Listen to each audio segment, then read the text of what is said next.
ሳስበው ራሱ ይከብደኛል።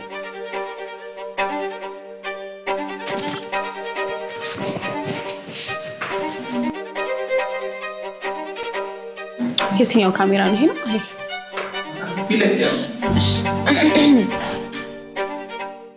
ሊና እያሌው እባላለሁ። የመደላደል ትሬዲንግ ሰራተኛ ነኝ። እሺ፣ ዛሬ እዚህ ለምንድን ነው የመጣሽው? ዛሬ እዚህ የመጣሁት ቴሌግራም ላይ እኔ የከፈትኩት ፕራይቬት ግሩፕ ነበር እና እዛ ላይ ያው እንደ ማንኛውም የስራ ባልደረቦች እርስ በእርስ አለቆቻችንን እናማለን እናወራለን እና እሱ ሊክ ተደርጎ አሁን ስለሱ ልናገር የመጣሁት።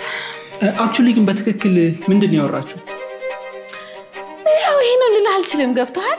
ሁሉም ቦታ ላይ የሚነገር ነገር ነው። አሁን ይሄ የስራ ባልደረቦች ተሰብስበው ቢሮ ውስጥ የምናመውን ነገር እኔ ወደ ቴሌግራም ወስጄው ነው። በቃ ምንም ይሄ ነው ልልህ የምነግረው ነገር አይደለም። እና ታዲያ አሁን ምንድን ነው ቅጣት ነው እየጠበቃችሁ ያላችሁት ወይስ ምን ለማድረግ ነው የተዘጋጃችሁት?